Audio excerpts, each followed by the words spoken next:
Alvarez, kung mayroon po bang mga congressman din na nag-express to support this filing of case? To be honest about it, sa ngayon, wala pa. Ang pagsasama po kasi ng kaso, hindi po madali. Kinakailangan po natin kumuha po ng kakampi dito. Pero nabanggit naman po ni Speaker Alvarez kanina na ito po ay walang relasyon sa pagiging kandidato nila. At kami naman, kung sino makakatulong sa pagsasampa ng kaso, nilalapitan po namin. Pagkat sa dami na po ang napakahirap po kasi yung maghanap ka ng dokumento. Just imagine yung kukuha ka ng dokumento sa isang ahensya, malamang sa hindi ka bibigyan nila. So pag ganitong mga sitwasyon po, siguro mas maganda kung hindi lang sila, kundi tayo lahat. Tayong mga mamamayan, tayo po ang bumoses, tayo ang gumawa ng paraan kung paano po natin masasampahan ng kaso. Itong mga tao na nasa gobyerno, nasasangkot po sa ganitong mga problema, sa ganito po mga anomalya. Okay. May katanungan from DWIC.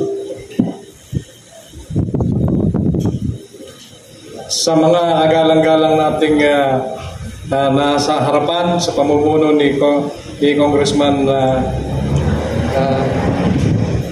Alvarez, dating speaker, sa inyo pong lahat, ako po si Rene Alonso ng Usapang Pang Kapayapaan, Usapang Pangkaunlaran ng DWIC. Ano ba ang DWIC?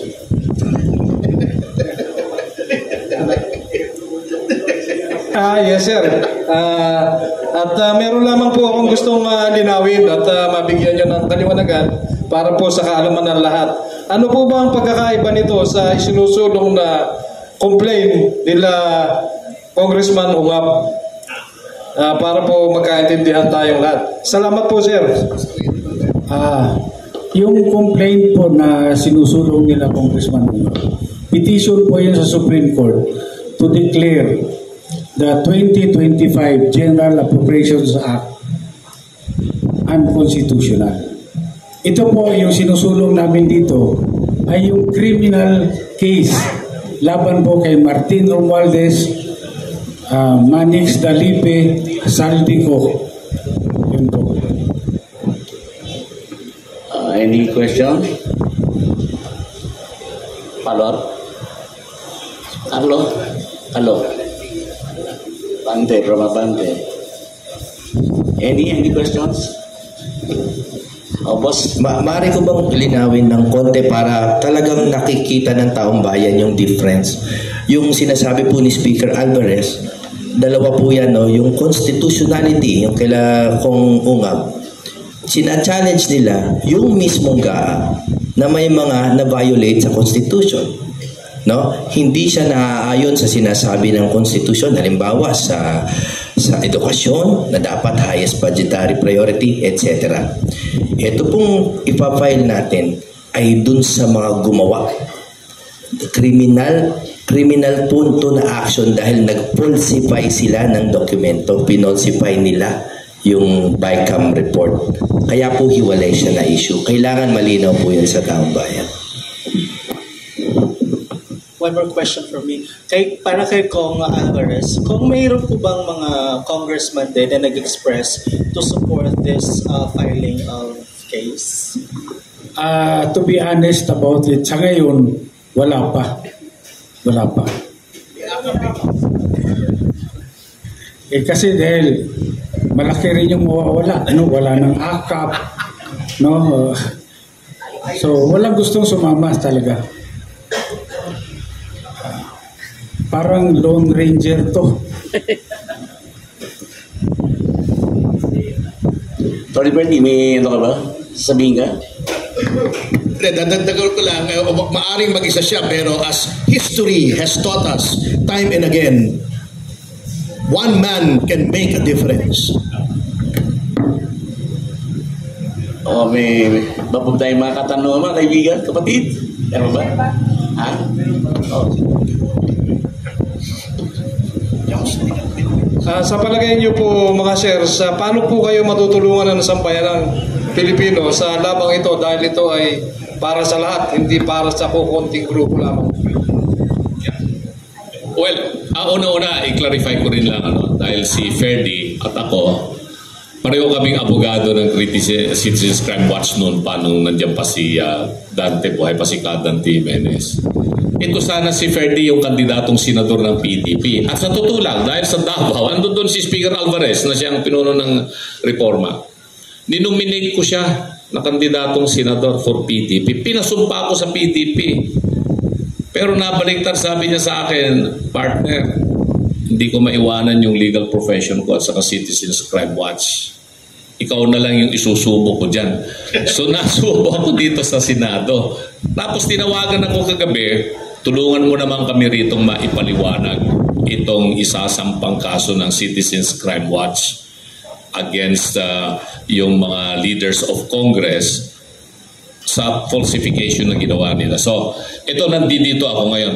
Maliwanag kasi yung sinabi nga ni Speaker Alvarez kanina na parang heroin si Congresswoman Estela Quimpo kasi umamin siya na talagang ang nag-insert ay mga technical staff ng House or even the Senate. So that is practically already an admission. It's not a confession, but it is an admission under the rules on evidence against interest.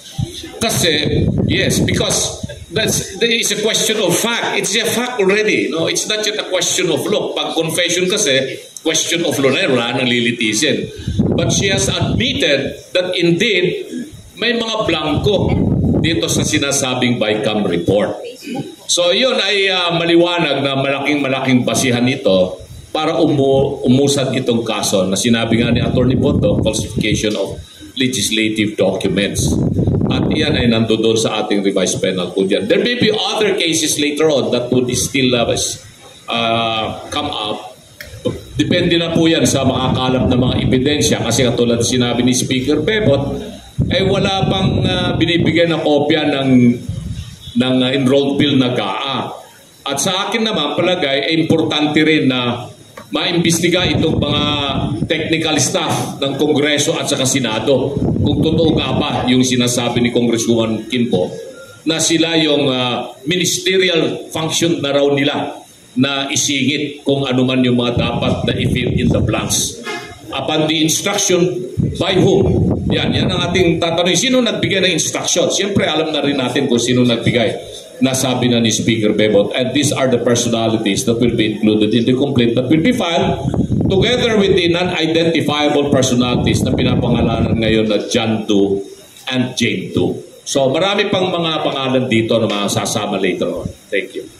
O may katanungan from Manila Bulletin. Teka, liwanag. Gusto ko lang humingi ng clarification kay kay Atty. Lambino. Ano yung sinasabi niya si Stella Quimpo parang heroin, ibig sabihin nakaka-addict siya. Anuin mo yun, kalaruhin mo yun, ba yung mabigat yun? Hero na lang, hero. Heroin female hero, kala ko nakaka-addict si Stella Ikaw naman mahirap na. Kalaruhin mo yan ba? Gusto na ba yan kaya? Meron pong katanong din ng Manila Bulletin kay Joseph Pedrajas. Saan po papile yung kaso and sino yung complainants and respondents? Sino po pwede sabihin? Sino yung complainants and respondents? Ang kasama po ng Citizens Crime Watch dito si Atty. Jimmy Bondok at si Speaker Alvarez. Citizens Crime Watch po yung pinaka-complainant. Okay. Sa Quezon City, no? Quezon City. Sa Quezon City Prosecutor's Office po.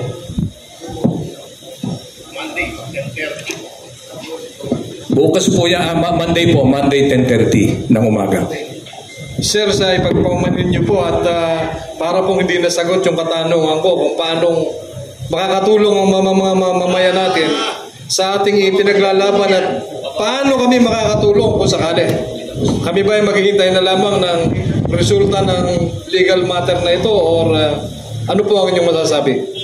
Alam niyo po, napakalaking tulong ng sambayan nandito. Unang-una, Yung Citizens Crime Watch po, walang pondo yan. Kami po ay kumikilos sa sarili naming kaparaanan. Ngayon, yung moral support lang po ninyo, yung napakalaking bagay na po yun, pagkat kayo po ang nagpapalakas ng kalooban namin para gawin po ito. Pagkat ang laban po sa korupsyon, laban po nating lahat ito. Ang pinaglalaban po namin dito, ang sambayan ng Pilipino, na tayo po ay nadadaya. Yung buwis mula sa ating na binabayad natin sa ating gobyerno, ginagastos po dito sa mga proyektong ito. Pero pag may mga insertion sa mga ganyan, mga patago na mga proyekto, ay nadadaya po tayo. At kayo po, lalo na po itong mga kasamahan natin sa media, malaking bagay po yung binibigay ninyong suporta sa atin, at kami naman ay nagpapasalamat po sa inyo. At yung mga mamamayan natin na nakikinig at nanonood, abay, pagdasal nyo lang po kami, nabigyan pa kami ng lakas ng loob.